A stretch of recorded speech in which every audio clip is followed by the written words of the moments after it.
Okay, today I'm going to do an update on the Capri. This is a 1958 19-foot Chris Craft Capri, and I'm installing deck planks right now. The last video I made is a video I showed how I installed the covering boards around it, and those are all on with screws and 3M 5200. They're all down. Now I'm putting the forward deck planks on, and there's 14 of them I cut and fit and put on here. And the first one I started with, well, the first couple, are the king plank right here. There's two planks that make up the king plank, and I actually installed those and screwed them down with 5200 before I started fitting the outboard ones. So I started out with the king plank, cut and fit those, and then I'm going to show you today how I install these other ones. I cut and fit the other planks here, and I'll take you over to the bench and show you some of the ones that I still need to install. And what I do was I cut and fit each one, starting at I'll take this one over here.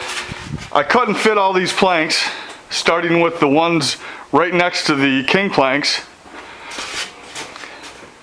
and I just do one at a time. I cut and fit this one, and then the number 2 here, and then it just kept going outboard on each side. And you'll notice the deck seams in them. These planks are all 7 3/8 wide, and they have 2 seams and then 1 live seam on the edge here. And the way I did that, I cut and fit this plank, and then I took it to the table saw, cut the fake deck seams, and then I used my router table with an 1/8 inch rabbiting bit and a bearing, a follower. Here's the bit right here, and I used that to cut this live seam here. And I did that because this line here is straight. That was done on a joiner, but what happens, since this is an arc like this, you have to cut and fit this plank. If you take and just cut this on a table saw or a joiner nice and straight, since this has an arc, you would think, well, you just put it up there and it'll match. Well, it doesn't. Usually the ends hit, and you have to take a little material off the ends, and it kind of deforms it. It kind of makes it a slight arc. So you can't really use a table saw to do this. So you use that router table, the router bit, to make this rabbet. And also the very ends, I use that router bit on the very ends and this end here, because you can see this deck seam. It has a design where it comes around like this, and you actually run this end, both ends, on the router table to get that rabbet. And when you do that, what I did first was I cut these on a table saw, and then I cut the ends. But you have to watch it. You have to take, what I did was I took a scrap piece of wood, same thickness, something similar to this, because when you run this through the router, sometimes it'll want to bust out the end.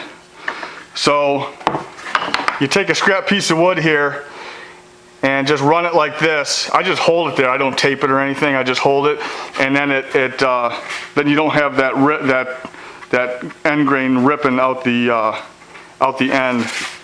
And also, I'll take little 1/8 inch sticks, and I'll put them in the seams here for the same reason. I just cut them, and they're kind of a friction fit. You put them in there, flush them up with the end, and then you run this right along the router. It works great. It's nice and crisp, clean. You do that on the ends also. So I had this whole forward deck actually screwed down, well, tacked in place with a few screws in the frames. I fit the whole forward deck, and then I drilled all my holes, all the screw holes here, and then I took the whole deck off except for the king plank, because that was down for good. And it was a good time to seal the back and the edges. And this time I used varnish. I had some varnish, so I put 2 coats of varnish on here at the end of the day. I just used a roller. It's a lot easier to get these edges when you use a small, like a 2 or 3 inch roller. and I had these all set up, and I did the back sides and the edges, and I put 2 coats. Sometimes I'll use Smith's penetrating epoxy, and sometimes I'll use 1026 wood sealer. I think they're all good. Anything to seal that back end and the edges. So now that they're all sealed, I'm putting them on one at a time with 3M 5200. And what I'll do, I'll take you back to the bench, I want to show you. What I'll do is, since when you put that sealer or varnish on there, it kind of raises the grain a little bit. I'm not worried about the back, but the edges where these fit together, I had them all real nice and tight and fit together, and sometimes it raises the grain and you'll get little bumps and stuff. I just take this is 180 grit on a block, and I'll just take and run that over there just real light. Any little bumps, that'll keep the planks from seating next to each other. That's it, and I'll do both sides. And then I'm getting ready to actually install a piece. And I'll show you. When I screwed all these, when I drilled all the screw holes, I'm using number 8 by 3/4 inch in the battens, and then 8 by 1 1/4 in the frames. And what I like to do is, if you use a number 8 countersink, like a fuller bit, like this one here, when you go to put it down, if you didn't have these screws loaded in here and you just put this down, all that 52 would ooze up through all the holes, and it's a big mess. And then I had a few over here. I cleaned them out. You have to clean them out because you have to glue bungs in here, and you don't want 52 oozing all over the place. So what I do is I use a number. This one here is a number 8 because this goes into the 3/4 or the 1/2 inch battens. But on the longer ones, the 1 1/4, I use a number 7 fuller bit, and it's just a little bit undersized, and for these ones here, and it works great because if you use a number 8, these screws they'd go right through, they'd push right through, they'd be clearanced out, and you have a problem loading the screws up like this. So I use a number 7, which is just one under the number 8 for these screws, and that way it makes it a lot easier when you could load all the screws up like this, and they're in there. That way you just put them in there, and a lot of times you just give them a little twist and they'll stick right in there. And that way all the 5200 doesn't ooze up through there. So you can see how much I've done. I've got 2 more on this side and 3 on that side. So I put the 5200 down, and let's see if we can get a mirror, and I'll show you the underside. I put a bead. I used to take and spread this out, each bead with a little ruler or something, but it's not necessary. It just takes longer to do that. You put a bead on there, and once you put that down, it'll ooze out the side, and I just leave that. And we'll see, I don't know if the camera can pick that up, nice bead underneath there all the way around, and it works great. And I'm not too worried with, see, this is a live seam here. It doesn't matter that much if the 5200 comes up between here, because this is going to get caulk anyway, deck seam.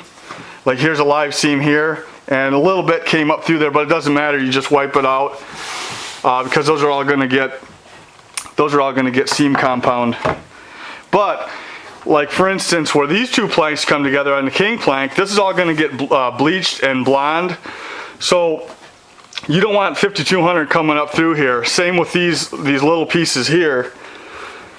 There's no deck seam there, they just fit flush. So what I did was I sealed them with the varnish, and when I go to put the 5200 on this surface here, I don't put that much on these seams because I don't want that 5200 wicking up through there and be invisible. I just want a wood to wood surface with a little bit of that cured varnish in between there, and that seems to work out well. So I'm going to put this one on and screw it down, and I'll show you. And I always start up front here. There's really not much of a bend to these planks, so I start right here,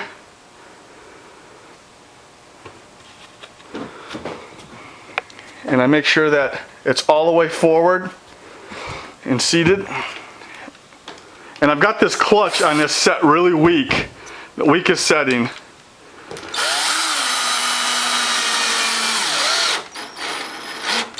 You can hear it kick in there. What I always do when I'm doing planks like this, I'll always do this line here first because I want it to be nice and snug. And when I pre-drilled these holes, I went on a little bit of an angle so when you screw them in, it pulls the plank tight. So I'll get this down. I'm going to loosen it. I need my screwdriver here. Looks like it needs to go forward a little bit.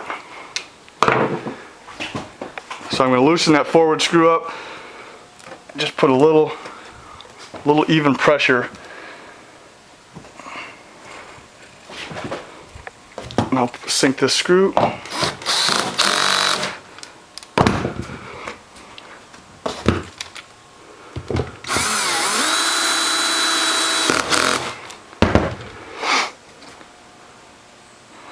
That looks good.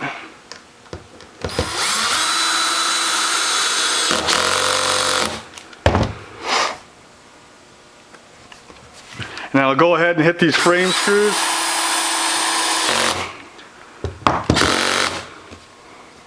And then I'll do the batten screws here.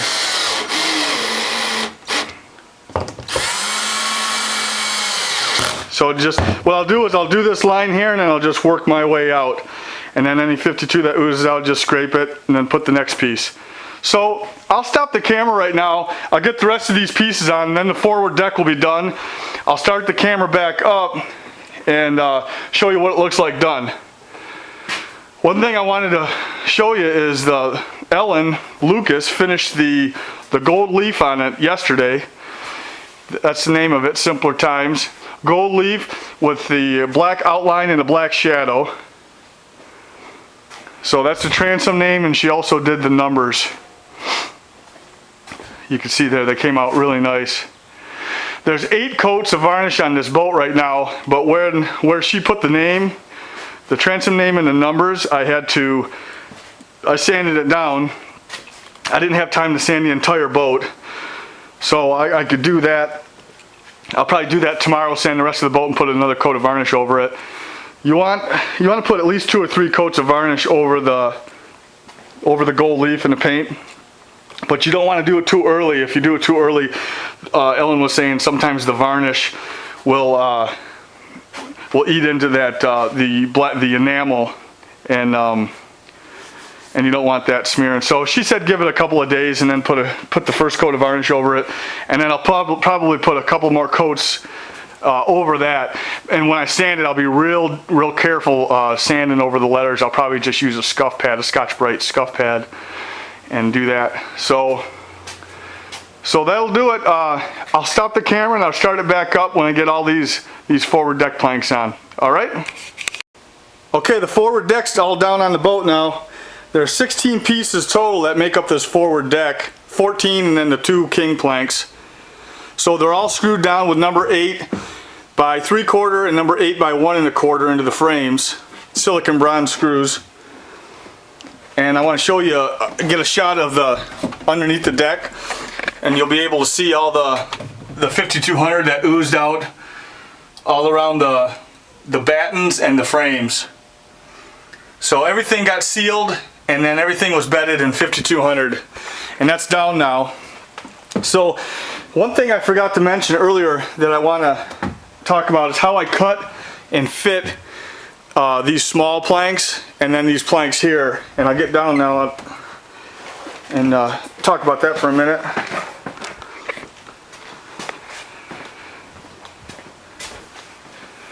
As you can see, these deck seams, they have kind of a design here, and what this deck seam here borders this wood here gets the Chris Craft stain, the 573 Interlux, and the king planks and these pieces here will get bleached, and then they'll get the blonde, like you can see the ceiling boards inside the boat there.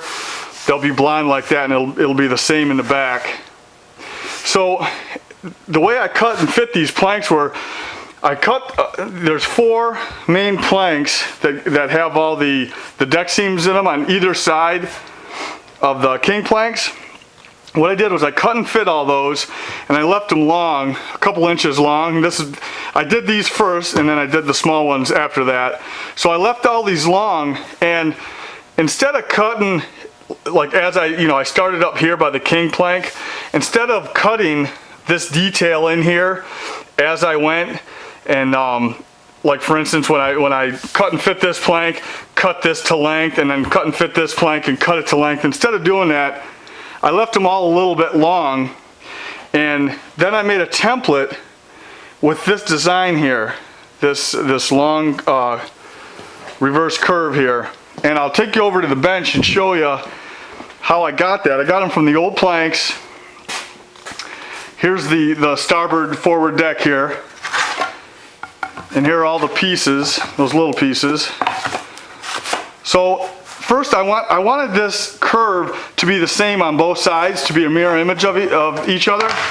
So I put all these together, and it's a pretty good template actually. It's pretty smooth. And I took a piece of Luan and I put it underneath there, and I got all these lined up as close as I could, and then I drew a line on there, and then I cut it. I cut real, I made it smooth where it wasn't, and I made a real nice curve here, and I made a template that I could use on both sides.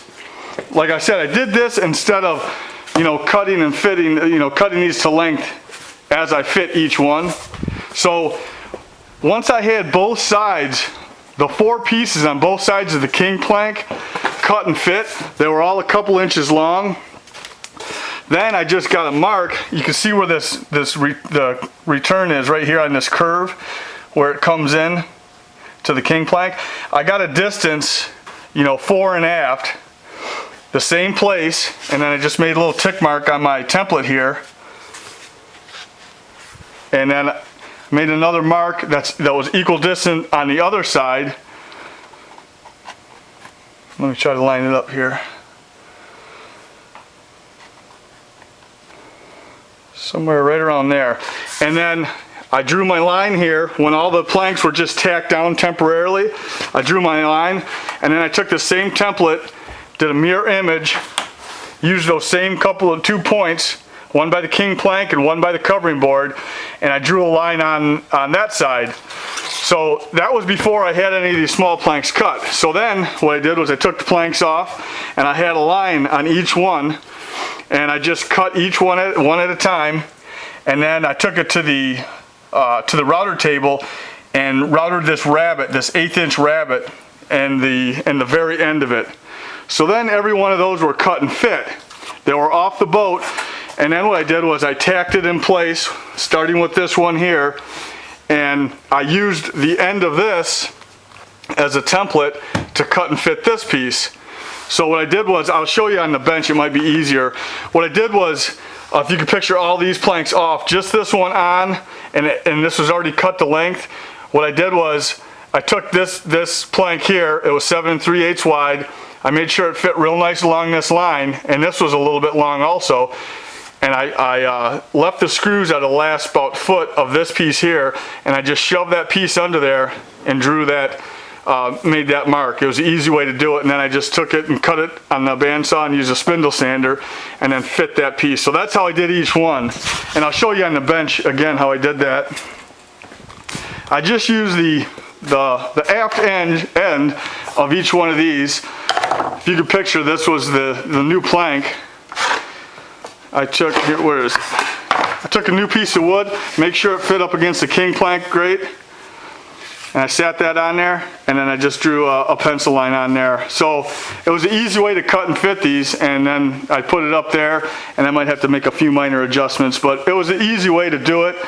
I used these planks here as a guide really to get this curve on these planks here. So that's how I cut and fit those.